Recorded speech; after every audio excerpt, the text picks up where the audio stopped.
नमस्कार दोस्तों, मैं आर एस राठौड़ आप सभी का लक्ष्य क्लासेज के इस मंच पर स्वागत करता हूं। सभी को राम राम, सभी का स्वागत है।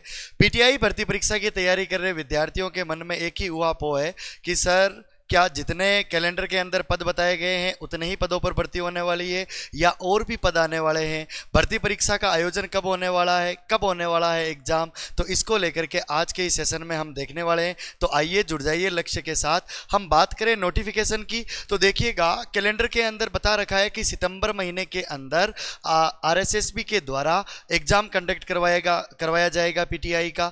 तो अगर एग्जाम कंडक्ट करवाया जाता है, किसी प्रकार से कोई तिथियों में बदलाव नहीं होता है, तो हमें बहुत ही जल्द आपको ये जो नोटिफिकेशन है वो देखने को मिल सकता है ना। बहुत ही जल्द, बहुत ही ज़्यादा जल्द जो है ये आपको नोटिफिकेशन देखने को मिल सकता है। हो सकता है कि ये मई में आ जाए या जून में आ जाए। तो कुल मिलाकर के अभी इसलिए अटका हुआ है कि अभी बात चल रही है कि क्या 1079 पदों के ऊपर ही भर्ती करवाई जाए या फिर सेकंड ग्रेड के जो 1000 के समथिंग और पद है वो जोड़ने की बात चल रही है। तो उन पदों को मर्ज करके फिर एग्जाम कंडक्ट करवाया जाए, इसी वजह से थोड़ी सी लेट लतीफी चल रही है। अब देखिएगा प्रिपरेशन टाइम कितना है। अगर आप मानते हो कि सितंबर के अंदर आपका एग्जाम होता है तो अभी आपके पास जो समय बच रहा है वो देखिएगा मई, जून, जुलाई, अगस्त, यानी कि 4 महीने मोटा मोटा आप मान सकते हो। कम से कम 4 महीने अभी भी आपके पास है। 4 महीने यानी कि आपके पास पूरे 120 दिन है। और 120 दिन के अंदर व्यक्ति क्या नहीं कर सकता है,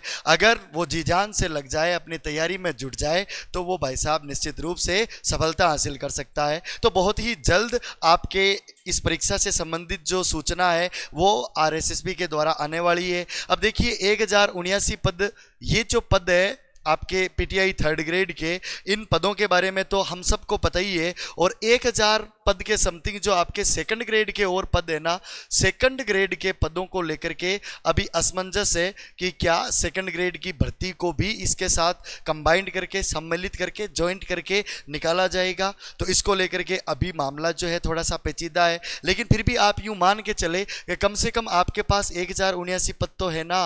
अपने लिए तो एक पद चाहिए। अपनी तैयारी में जी जान से जुड़ जाइए।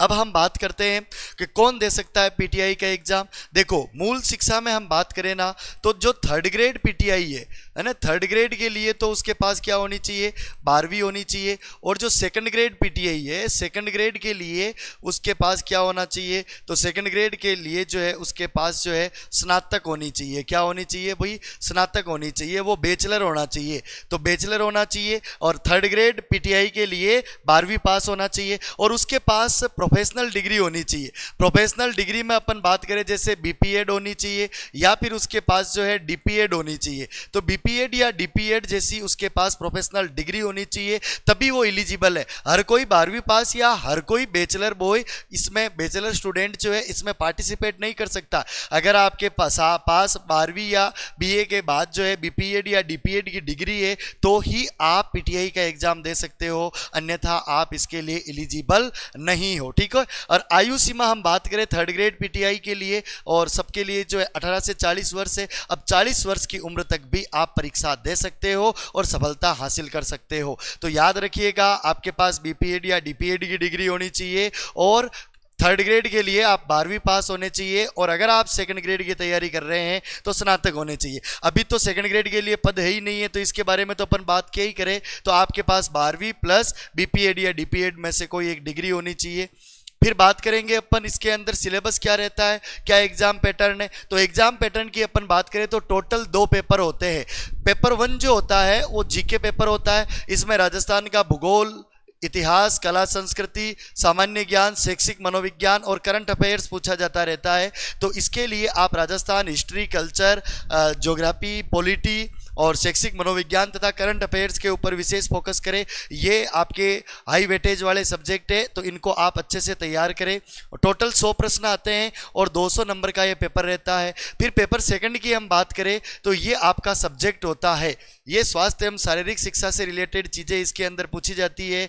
और खेल मनोविज्ञान, प्रशिक्षण विधियाँ और शरीर रचना विज्ञान है ना, ह्यूमन एनाटॉमी से रिलेटेड भी प्रश्न इसके अंदर आते हैं। और आपके सफलता में सबसे महत्वपूर्ण कोई पेपर है तो वो सेकंड पेपर है। आप फर्स्ट पेपर के अंदर तो सेफ स्कोर बनाइए, लेकिन सेकंड पेपर जो है ना इसके अंदर आप सिलेक्शन स्कोर बनाइए। सिलेक्शन का स्कोर आपको यहीं से मिलेगा। जितना हो सके अपने सब्जेक्ट को स्ट्रॉन्ग करें, अच्छे से तैयार करें, ताकि आपकी सफलता सुनिश्चित हो सके। और जिसके पास स्पोर्ट्स सर्टिफिकेट होता है तो स्पोर्ट्स सर्टिफिकेट को अधिकतम जो है 40 अंक मिल सकते हैं। तो देखिएगा, इसमें टोटल 130 प्रश्न होते हैं, 260 मार्क्स का ये होता है। और टोटल आप याद रखो 260 प्लस 40 यानी कि 500। तो 500 अंकों पर जो है ये आपके मेरिट डिसाइड होती है। कितने अंकों पर मेरिट डिसाइड होती है? 500 अंकों पर मेरिट डिसाइड होती है। बहुत ज़्यादा कट ऑफ पीटीआई के अंदर अब तक तो नहीं देखने को मिली हमें, लेकिन अब धीरे धीरे कंपटीशन बढ़ रहा है। तो आप अपना टारगेट 250 से 300 के बीच में सेट करके रखें, ताकि आप सेफ जोन में रहे, आपको कोई दिक्कत ही नहीं आए। तो अच्छे से तैयारी करें, आप अकॉर्डिंग टू सिलेबस करें। जब भी पढ़ाई करें ना, अपना सिलेबस अपनी टेबल पर रखें और उसके अनुसार पढ़े। ऐसा नहीं कि सिलेबस आपके पास नहीं है और आप अंधी बंदूक चला रही हो। इस प्रकार से अंधी बंदूक नहीं चलाना है, अकॉर्डिंग टू सिलेबस पढ़ना है। और आपको पुराने पेपर्स देखने हैं, पीवाईक्यूज देखने हैं, ताकि आपको पता चल सके कि कौन से सेक्शन से ज़्यादा प्रश्न पूछे जा रहे हैं। तो उन एरियाज को आप अच्छे से कर सको। स्कोरिंग एरियाज अगर आपके स्ट्रॉन्ग होंगे ना, तो परीक्षा के अंदर आपकी सफलता की गारंटी बढ़ेगी। ठीक है ना? तो आप लोग आइडेंटिफाई करें कि हमें कहाँ से अच्छा मतलब बढ़िया तरीके से तैयारी करनी है। तो देखो, आज से आप तैयारी कैसे शुरू कर सकते हो। तो देखो, सबसे पहले आप जो है ना थ्योरी पढ़े, चाहे जीके हो चाहे आपका सब्जेक्ट हो। सबसे पहले आपको थ्योरी तैयार करनी है, एक बार थ्योरी पढ़नी है सबसे पहले। और थ्योरी पढ़ने के बाद आप पीवाईक्यूज निकालें। थ्योरी पढ़ने के बाद आप पीवाईक्यूज निकालें। अब पीवाईक्यूज के अंदर आपको अगर कुछ नया मिलता है तो उस पीवाईक्यूज की नई चीज़ को थ्योरी में ऐड करें। और फिर आप जो है ना एमसीक्यूज निकालें। एमसीक्यूज निकालें या फिर जो मॉडल पेपर्स है ना, वो मॉडल पेपर्स दे, है ना। मॉडल पेपर्स तो आप कब दोगे? मॉडल पेपर्स आप तब दोगे जब आपका पूरा सिलेबस कवर हो जाएगा। तो ये तो आफ्टर सिलेबस कवर के बाद आपको करना है। तो आपको थ्योरी के साथ साथ जो है पीवाईक्यूज और एमसीक्यूज देखने हैं रिलेटेड टॉपिक के, जिससे आप ये मतलब आप ये सुनिश्चित कर सको कि हाँ, मैं जो पढ़ रहा हूँ उसी टाइप के प्रश्न परीक्षाओं में पूछे जाते रहते हैं। और जो मैंने पढ़ा है उनके प्रश्न जो मैंने अभी देखे हैं उनके उत्तर मैं देता जा रहा हूँ। तो टेस्ट जितने हो सकते हैं उतने टेस्ट दीजिए। अरे खुद का टेस्ट लीजिए, ये सबसे अच्छा होता है। मुझे लगता है कि संसार के अंदर व्यक्ति स्वयं जितना अच्छा खुद के लिए शिक्षक हो सकता है ना, उतना अच्छा शिक्षक और कोई दूसरा उसके लिए नहीं हो सकता है। तो स्वयं अपना टीचर बनिए और अपना मूल्यांकन कीजिए। जब हम स्वयं मूल्यांकन करते हैं, जब हम अपनी कमियों के बारे में भी मनन करते हैं, मंथन करते हैं, और हम कहते हैं कि मेरे में ये डिमेरिट्स है, मेरे में ये लूप होल्स है, मेरी ये वीकनेस है, और उनको हम दूर करने का प्रयास करते हैं, यकीन मानिए दुनिया के अंदर उस व्यक्ति को कोई पराजित नहीं कर सकता। तो इसलिए अपने आप का विश्लेषण करना सीखिए। और थ्योरी पढ़ने के बाद, पीवाईक्यू और एमसीक्यू पढ़ने के बाद जो है ना, आप लोगों को रिवीजन करना है। देखो, जब भी आप पढ़ते हो ना, पढ़ने के बाद आपको देखो एक रेशियो फॉलो करना है, 60-40। 60-40 जो आपके रेशियो है या 60-40 रूल है। अब ये 60-40 का जो रूल है ये क्या है? तो 60-40 रूल के अंदर आप अगर मान लो 100 मिनट टोटल पढ़ते हो, कितने मिनट पढ़ते हो आप? अगर 100 मिनट तैयारी कर रहे हो, माना कि फॉर एन एग्जाम्पल आज आपने 100 मिनट पढ़ा है, वैसे भगवान की कृपा से आप ज़्यादा ही पढ़ते हो, आपका स्टेमिना अच्छा है, पढ़ाई को लेकर के आप अच्छे से सीटिंग कैपेसिटी रखते हो, अच्छे से तैयारी करते हो। और मैं यही कहूँगा, जितना हो सके उतना मेहनत कीजिए, उतना पढ़िए। अगर फॉर एन एग्जाम्पल 100 मिनट पढ़ते हो ना, तो 40 मिनट तो आप 60 मिनट तो आपने नई चीज़ें पढ़ ली है, और फिर 40 मिनट आप क्या करोगे? 40 मिनट जो आपने पढ़ा है ना, उसका आप रिवीजन करोगे। Revision is the key to success. आपकी सफलता की कुंजी रिवीजन होती है, इसीलिए जितना हो सके वो आप रिवीजन कीजिए। आपने पढ़ा, किसी को सुनाइए कि मैंने ये पढ़ा है। अगर कोई सुनने वाला नहीं हो तो खुद को ही सुनाइए भाई साहब।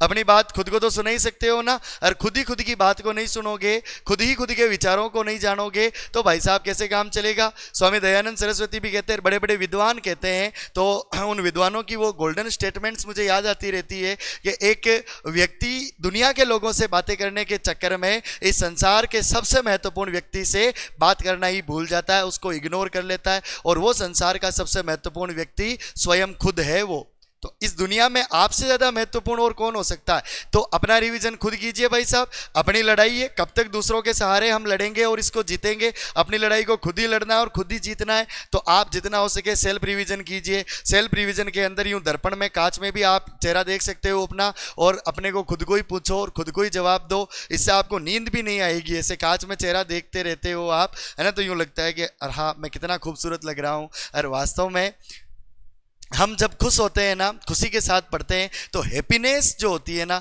वो आपकी तैयारी को और मजबूत करती है। मैं हमेशा कहता रहता हूं कि hard work is the key to success and happiness is also key to success.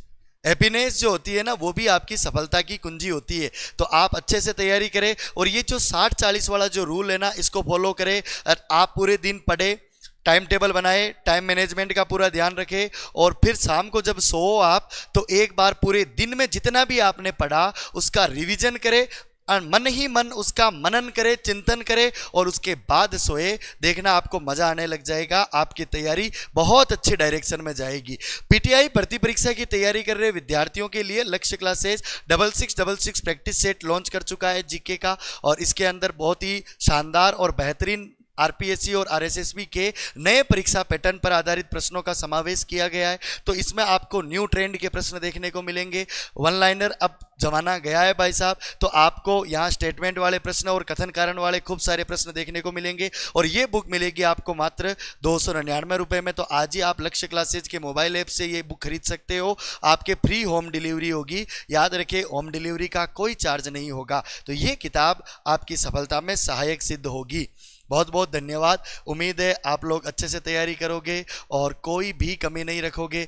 आप इधर उधर बिल्कुल भी भटकना बंद करें, बिल्कुल ना भटके, और बिल्कुल पीसफुल माइंड के साथ तैयारी करें। अगर भाई साहब 1079 पद है तो भी कोई दिक्कत नहीं है, अपने लिए एक पद खूब होता है। अगर 1000 पद और बढ़ते हैं, यानी कि 2000 प्लस पदों पर भर्ती आती है, तो सोने पर सुहागा है। नहीं भी आती है तो ये पद तो हमारे पास है ही है। अगर आरपीएससी सितंबर में परीक्षा करवाती है तो भी आप तैयार रहे। और अगर एग्जाम डेट आरएसएसबी आगे बढ़ाती है तो भी कोई दिक्कत वाली बात नहीं है। आप अपनी तैयारी को इस कदर रखें, आपका कॉन्फिडेंस लेवल इतना होना चाहिए कि आप आरएसएसबी को कहे कि सितंबर में नहीं भाई साहब, आप तो अगस्त में ही ले लो, हम तो तैयार है। ये कॉन्फिडेंस आप में होगा तभी आपको सफलता मिलेगी। और ये कॉन्फिडेंस आपको कब आएगा? जब आप अच्छे से तैयारी करोगे। तो उम्मीद है आप अच्छे से मेहनत करोगे, क्योंकि मेहनत का कोई विकल्प नहीं होता है, सफलता का कोई शॉर्टकट नहीं होता है। Hard work is the key to success, है ना। More you sweat in practice, less you bleed in battle. तो जितना आप पसीना मेहनत करने में, प्रैक्टिस करने में, प्रयास करने में बहाओगे, उतना ही युद्ध के मैदान में आपको रक्त नहीं बहाना पड़ेगा। आप तो प्लेयर्स हो, आप तो खिलाड़ी हो, और एक खिलाड़ी से अच्छा इस बात को कौन समझ सकता है कि बिना पसीना बहाए मैच नहीं जीते जाते हैं। उसी प्रकार से बिना पढ़ाई किए, बिना मेहनत किए एग्जाम पास नहीं किए जाते हैं। तो आप अच्छे से तैयारी करोगे, कोई कंफ्यूजन नहीं रखोगे, कोई स्ट्रेस नहीं रखोगे, कोई चिंता या तनाव आपके मन और मस्तिष्क में नहीं होनी चाहिए। अच्छे से आप हैप्पी मूड के साथ आप तैयारी करोगे, पॉजिटिविटी और सकारात्मक सोच के साथ आगे बढ़ोगे। इसी उम्मीद के साथ आज के इस सेशन को अपन यही समाप्त करते हैं। और कोई लेटेस्ट न्यूज होगी तो आपको लक्ष्य परिवार द्वारा अपडेट दी जाएगी। तब तक के लिए सभी को राम राम, राधे राधे, जय श्री कृष्णा।